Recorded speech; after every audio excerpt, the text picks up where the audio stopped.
Hi students, myself Satish Kumar Kundala, Assistant Professor, School of Pharmaceutical Sciences, Vignan Foundation for Science, Technology and Research, Guntur. In previous video, we discussed about the anti-anginal drugs. In that, we discussed what is meant by angina pectoris, types of angina pectoris, how the angina pectoris is developed, and we also discussed about the causes and symptoms of angina pectoris. In addition to this, we also discussed the anti-anginal drugs classification. In that, we already discussed in detail about nitrites and nitrates and also beta-adrenergic blocking agents along with its mechanism of actions. So in this video, we are going to discuss about the remaining class of anti-anginal drugs, that is nothing but the calcium channel blockers in detail with its mechanism of action and their metabolism, and finally we are going to discuss about the synthesis, properties and pharmacological uses of some important anti-anginal drugs. So after completion of this video, student could able to understand the chemical nature of calcium channel blockers along with their mechanism of action and structural activity relationship of calcium channel blockers. And finally, students should understand the synthetic procedures for some important anti-anginal drugs along with its properties and pharmacological uses.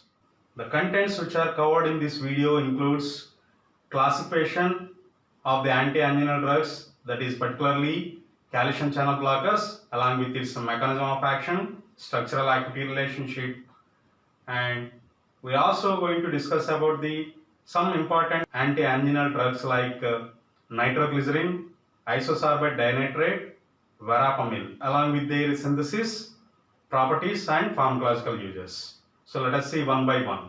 So before going to discuss about the calcium channel blockers and their chemistry, so I just want to recollect the previous class. In that we discussed about what is meant by angina. Angina is nothing but the condition at which there is a reduction of blood flow to the myocardium or cardiac muscle, or there is a imbalance between the oxygen supply to the myocardium and demand of the oxygen by the myocardium. So these two situations will lead to the angina condition. So there are different types of angina. There are so basically three types of angina are there. First one is stable angina, second one is unstable angina, and third one is a variant angina, or it is the fringe metal angina. So in case of stable angina, so there is no severe in that condition, but unstable and variant angina are severe in nature. They may lead to the heart attacks.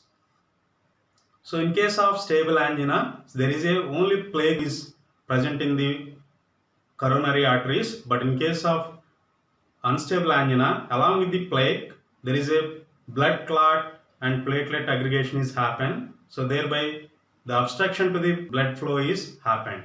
But in case of variant or fringe metal angina, the coronary artery spasm is there, so that can obstruct the blood flow to the myocardium or cardiac muscle. So these are the different types of angina. So when it comes to the classification of anti-anginal drugs, there are particularly four types of anti-anginal drugs are there. First one is a nitrites and nitrates. Second one is a beta-adrenergic blocking agents. Third one is a calcium channel blockers. And fourth one is a cardiovascular glycosides. And these two classifications we already discussed in the previous class. So that is a nitrites and nitrates and beta-adrenergic blocking agents. And when you see the mechanism of action of nitrates, these nitrates generally has the nitro group in their structure, and that nitro group will be converted into nitrous oxide, and this converted nitrous oxide will activate the guanyl cyclase, and this activated guanyl cyclase will convert GTP into cyclic GMP, GTP into guanyl triphosphate to cyclic guanyl monophosphate, cyclic guanyl monophosphate, and this cyclic guanyl monophosphate will dephosphorylates the myosin light chain kinase, so which is responsible for interaction between the actin and myosin filaments during the contraction. When dephosphorylation occurs, the interaction is decreased, thereby the contraction is decreased, and that leads to relaxation process. So in this way, it promotes the vasodilation. And comes to the mechanism of action of this beta adrenergic blocking agents. So when you see in the beta adrenergic blockers, so that is example is propranolol, it will act on the beta 1 receptor and decreases the heart rate and cardiac contractility. So thereby the oxygen demand by the heart muscle is decreased. That means the oxygen demand is balanced with the supplied oxygen. So in that way it shows the anti-anginal activity. And when it comes to the calcium channel blocker, so these calcium channel blockers having the basic structure, there is a dihydropyridine group, and along with this dihydropyridine, at the fourth position there is a phenyl ring is attached. At the fourth position, phenyl ring is attached, and other substances also present in different types of calcium channel blockers. For example, in case of amlodipine, so these are the examples of calcium channel blockers like amlodipine, felodipine, nifedipine, nitradipine, nimodipine, nisilodipine. So these are the examples of calcium channel blockers. When you see in the chemical structure of amlodipine, at the sixth position of the dihydropyridine ring, so there is a amine ethyl ether link is there. Amine ethyl ether group is present at the sixth position of this dihydropyridine ring. And to the ester groups, so there are two ester groups are present at third and fifth position of this dihydropyridine ring, and at the fifth position ester group there is a ethyl link is there, and third position ester group consisting of methyl group, and to the phenyl ring there is a substitution. To the phenyl ring there is a substitution, there is a 2-chloro, so that means here it is a 2-chloro. So at this position chloro group is attached. So these are the some substituents to the amlodipine. So it consisting of the basic moiety, that is a dihydropyridine, that is a 1,4 dihydropyridine ring is there, and at the fourth position instead of hydrogen phenyl ring is there. To this phenyl ring at second position chlorine is present, and there is other substitutions like at sixth position amino ethyl ether link is there, amino ethyl ether group is there, and to the fifth position ester there is a ethyl group is present, and third position ester there is a methyl group is present. So these are the some substances of amlodipine. In case of felodipine, at the sixth position consisting of methyl group, and the remaining two positions are same. And in case of phenyl ring substance, it consisting of chlorine at 2,3 position. 2,3 position it consisting of chlorine. So likewise there are different types of substance for the different types of calcium channel blocker. And other types of calcium channel blockers, so that means they are different in their structure. So instead of phenyl group it consisting of the benzimidazole rings in case of esradipine, and in case of benidipine, so there is a nitro group is present at the third position at the phenyl ring, and the ester third position ester is substituted with some cyclic structure. So these are the different modifications in the structure of calcium channel blockers. And in case of nicardipine, so the fifth position ester group consisting of some bulky substance, and there is a nitro group at the third position of the phenyl ring which is attached to the fourth position. So in this way we have to observe some substitutions of the different types of calcium channel blockers. Understood? I repeat these structures of calcium channel blockers. So in case of calcium channel blockers, there is a 1,4 dihydropyridine ring which is generally present in all the calcium channel blockers. So that is a basic moiety of calcium channel blocker is nothing but 1,4. So at the 1 position and 4th position, generally hydrogen groups are attached. That's why it is called as 1,4 dihydropyridine ring. Dihydropyridine ring, and at the 4th position phenyl group is attached. And in case of amlodipine, so there is a different types of substituents at R1, R2, R3 and X position. So this is the chemical modifications of different types of calcium channel blocker. And along with these, there is a other types of modifications in case of esradipine, benidipine, nicardipine. And in case of lacadipine, so at the 6th position it consisting of the methyl group, but in case of phenyl substitution, at the 2nd position it consisting of the carbon chain with ester group, the carbon chain with the ester group.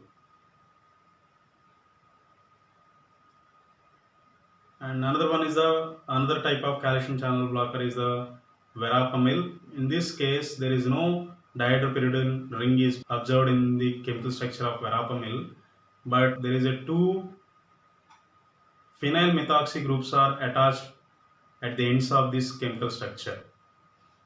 In case of diltiazem, the 7-numbered ring is present. 7-numbered ring is present in the when you observe the diltiazem chemical structure. In case of bipridil, so it is also doesn't consisting of any dihydropyridine ring. When it comes to the mechanism of action of these calcium channel blockers, these calcium channel blockers will block the calcium channel. So the name indicates that calcium channel blockers.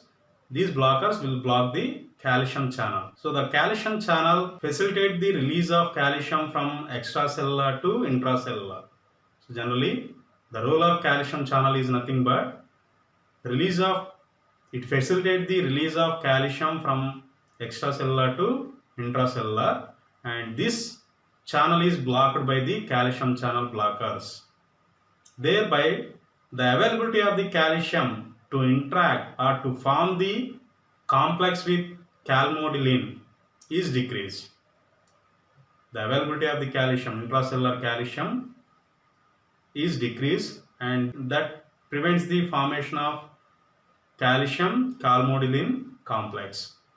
And this calcium calmodulin complex is required to phosphorylate the myosin light chain, and that can able to facilitate the interaction between myosin and actin filaments. Thereby the contraction will occur.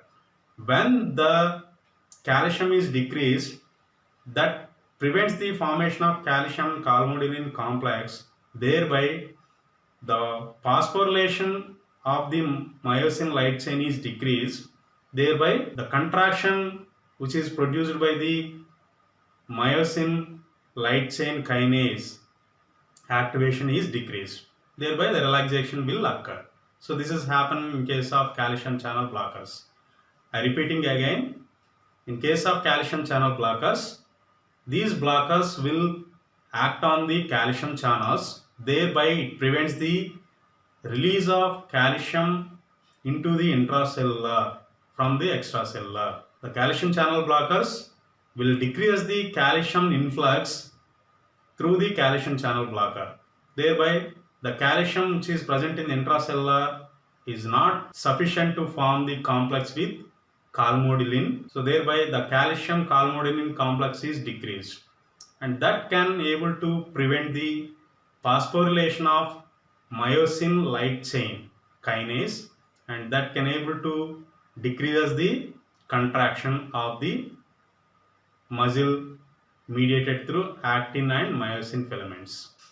And when seen the metabolism of these calcium channel blockers, so they are subjected to prehepatic first pass metabolism by the cytochrome P3A4 enzyme. So that is nothing but so before entering into the liver, so there is some enzymes are present, that is a cytochrome P3A4.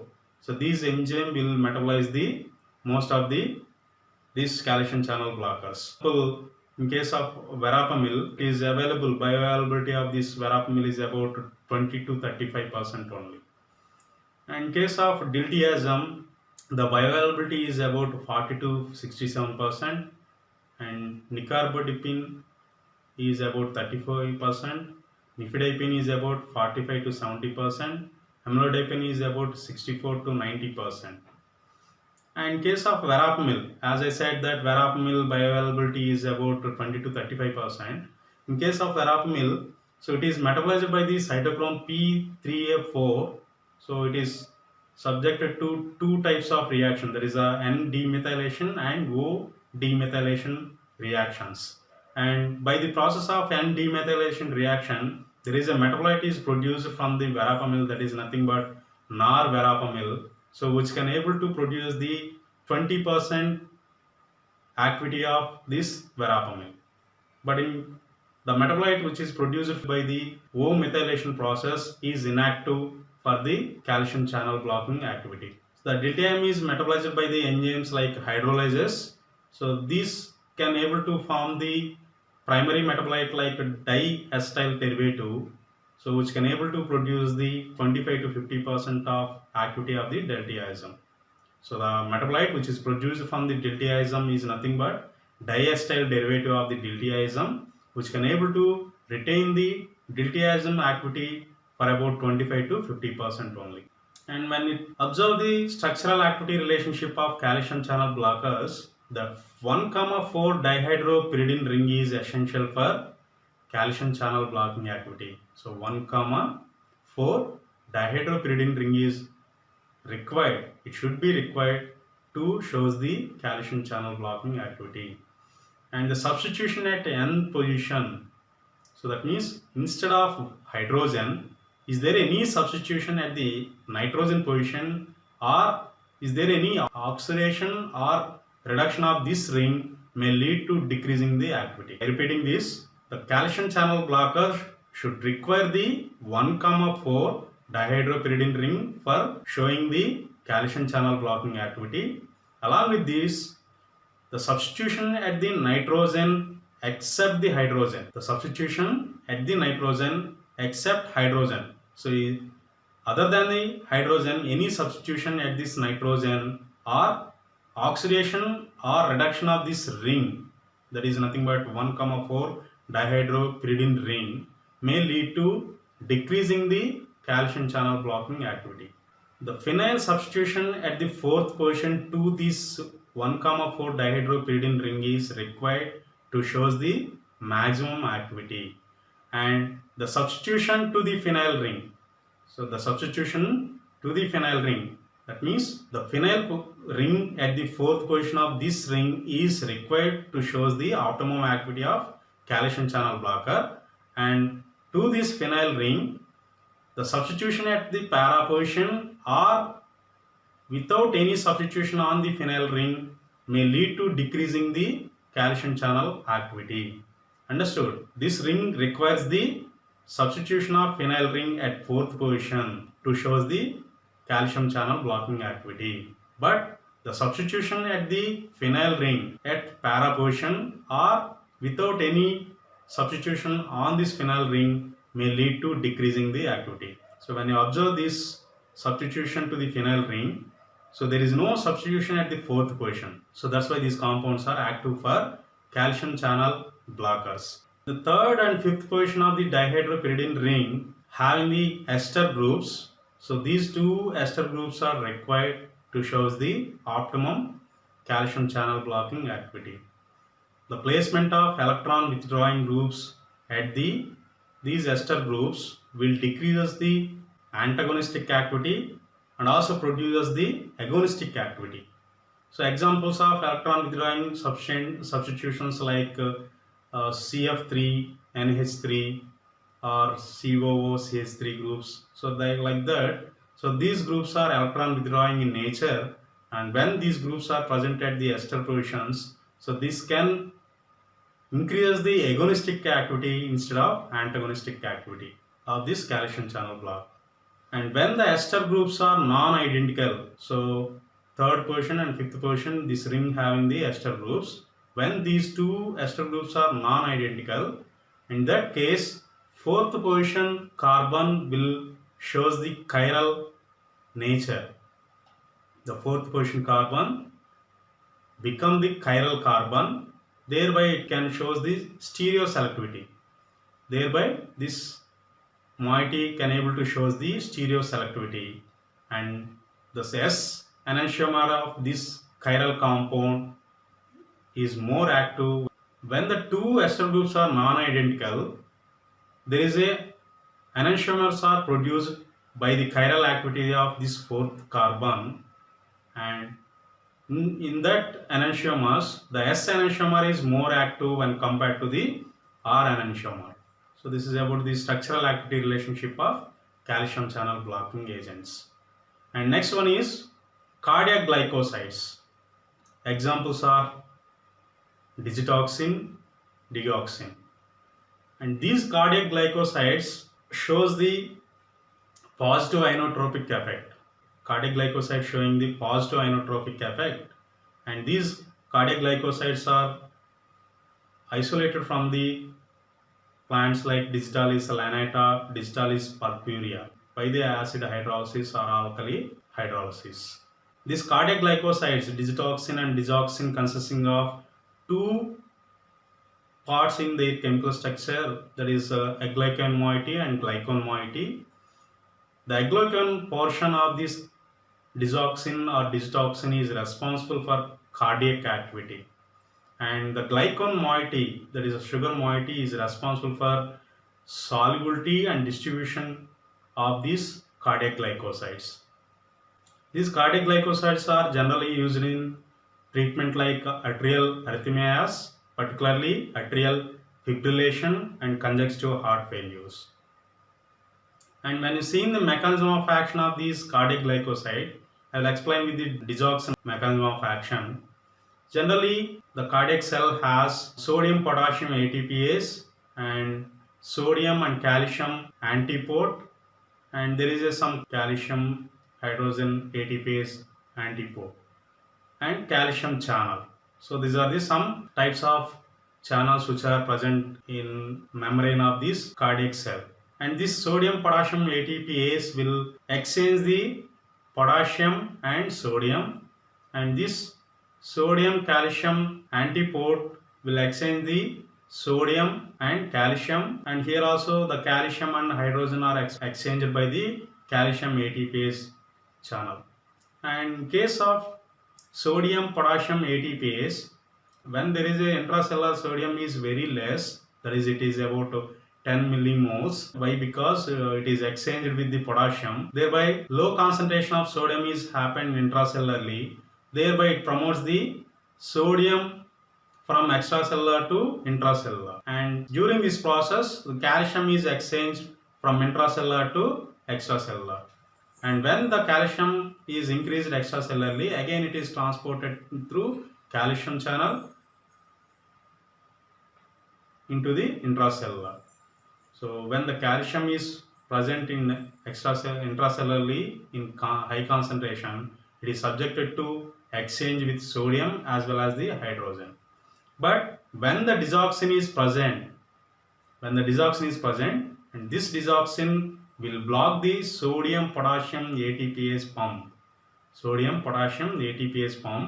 thereby the sodium which is present in intracellularly, it doesn't enter into the, or it doesn't exchange with the potassium, thereby the intracellular sodium levels are increased, and that can able to prevent the concentration gradient exchange of sodium with the calcium.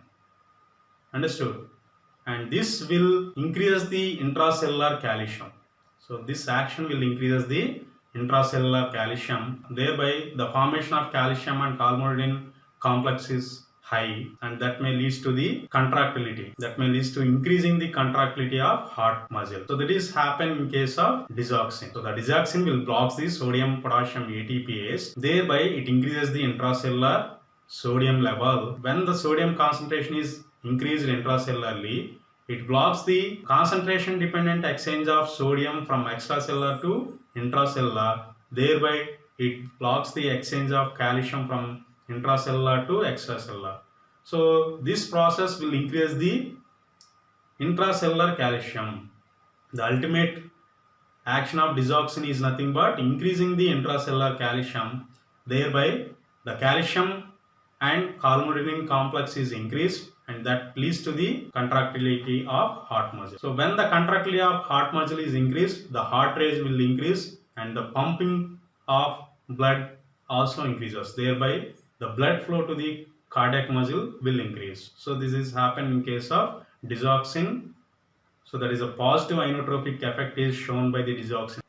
And when you see in the metabolism of this digoxin or digoxin, so the digoxin generally not subjected to metabolism before entering into the liver. When it is entering into the liver, it is metabolized into two forms, that is the 2-digitoxygenin and 1-digitoxygenin. These two also having the active cardiac activity. And fifth classification of anti-anginal drugs are nothing but miscellaneous drugs. Examples of miscellaneous drugs are nothing but deslanoside, oyabein, dipyridamole, cyclodinylate, aspirin, and miflazine.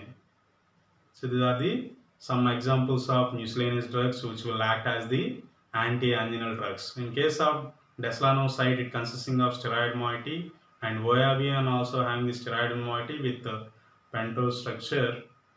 There is sugar moiety. And in case of dipyridamole, so it consisting of two pyridine rings which are attached to each other. In case of cyclodinylate, it consisting of cyclic structures with other substituents. Aspirin is nothing but the acetyl salicylic acid. So this is the structure of miflazine. And comes to the synthesis procedures of some important anti-anginal drugs. In that, first we will discuss about the synthesis and pharmacological actions of nitroglycerin. So this is the structure of nitroglycerin. The chemical name of nitroglycerin is nothing but 1,2,3 propane triol trinitrate. Comes to the synthesis process of nitroglycerin. It can be synthesized from the propane 1,2,3 triol. Nitroglycerin is synthesized from propane 1,2,3 triol. So when the propane 1,2,3 triol is treated with nitric acid in presence of sulfuric acid, it forms the nitroglycerin. So that means it consisting of trinitrate ester of glycerol. And when you observe the properties and pharmacological uses of nitroglycerin, it is a colorless, odorless liquid with a sweet taste, and this glyceryl nitrate is nitroglycerin is nothing but the glyceryl trinitrate or trinitrate ester of glycerol. We know that nitroglycerin is used as the anti-anginal drug, but it is also extensively used as explosive in dynamite.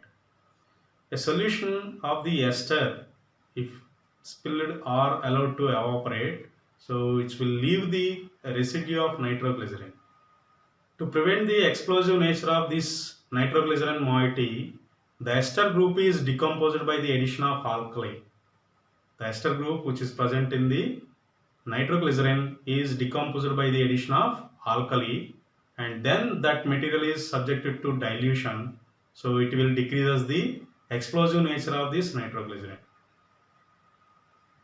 And second important anti-anginal drug is nothing but isosorbide dinitrate.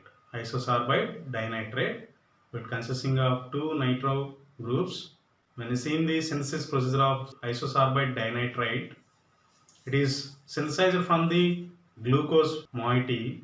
When this glucose moiety is subjected to hydrolysis, and it forms the D-sorbitol. So the dextroglucose is subjected to hydrolysis, it forms the dextrosorbitol, and when it is treated with sulfuric acid, by losing the water molecule, it is subjected to cyclization and forms the isosorbide ring. And when this isosorbide ring is treated with nitric acid or sulfuric acid, and then it can able to form the isosorbide dinitrate. When you observe the properties of this isosorbide dinitrate, which is a fine white crystalline powder, slightly soluble in water, soluble in acetone, and sparingly soluble in alcohol. And the pharmacological action of this isosorbide dinitrate is nothing but it is effectively used in the treatment of acute angina pectoris. And this can be estimated or assayed by liquid chromatographic technique. There is one type of chromatography technique. There is a liquid chromatographic technique. By this liquid chromatographic technique, this isosorbide dinitrate can be estimated. And it should be stored in well closed airtight containers to protect from the light. And when you see in the dose, generally this isosorbide dinitrate is available as the sublingual dosage forms. The dose of this sublingual dosage form is about 5 to 10 mg for every 2 to 3 hours. And in case of oral dosage form, it is about 5 to 60 mg for every 4 to 6 hours. And in case of chewable dosage form or chewable tablet, it is about 5 to 10 mg for every 2 to 4 hours. The third important anti-anginal drug is nothing but verapamil. It consisting of chemical structure that includes the two phenyl methoxy groups. And when you see the synthesis of this verapamil, so there are 3 steps involved in the synthesis of this verapamil. So in case of first step, the starting compound is nothing but 2,3,4 dimethoxyphenyl acetonitrile. So here it is a acetonitrile group, and to this acetonitrile at the second position there is a 3,4 dimethoxyphenyl group is attached. At the second position 3,4 dimethoxy phenyl group is attached. And to this compound, when you add 2-chloropropane, so in the presence of sodium amide, then it forms the 3,4 dimethoxy 2-isopropyl valeronitrile. This is the first step intermediate. 3,4 dimethoxy 2-isopropyl. So here it is the 3,4 dimethoxy and 2-isopropyl. This total compound is valeronitrile. So this is the intermediate of first step. And in second step, 1-bromo-3-chloropropane is treated with N-methyl homoveretrilamine. So that is a one starting compound of this second step. That is a N-methyl homoveretrilamine.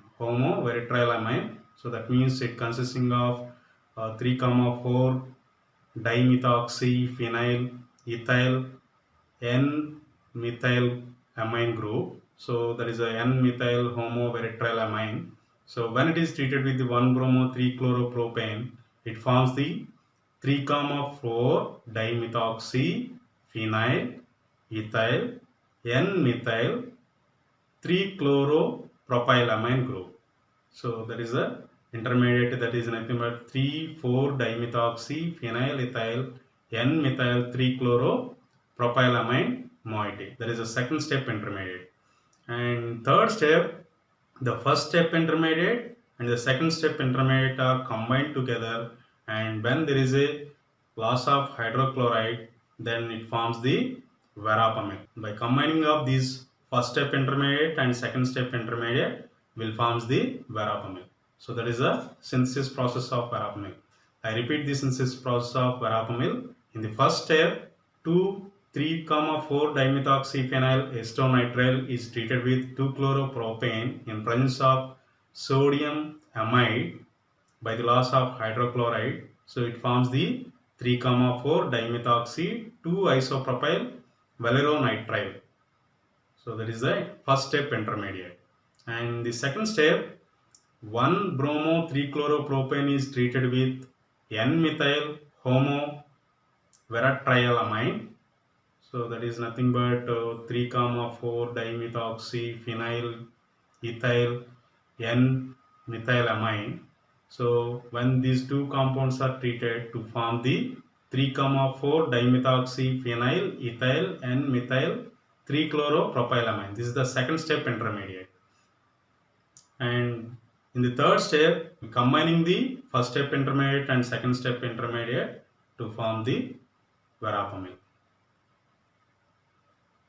And comes to the properties of verapamil, it is a white crystalline powder which is soluble in water, freely soluble in methanol, and sparingly soluble in alcohol. And the pharmacological uses of this verapamil is nothing but which is used in the treatment of angina pectoris, arrhythmias from ischemic myocardial syndromes, and which is also used in the treatment of supraventricular arrhythmias. And this drug is assayed or estimated by potentiometric method. The verapamil should be stored in well-closed airtight container to protect from the light. And when you see in the dosage forms of this verapamil, it is available as verapamil hydrochloride injection, verapamil hydrochloride tablets, verapamil injection, verapamil tablets, and prolonged release verapamil tablets. So by this we completed the anti-anginal drugs. If you have any doubt in this class, so you can ask the questions. Thank you.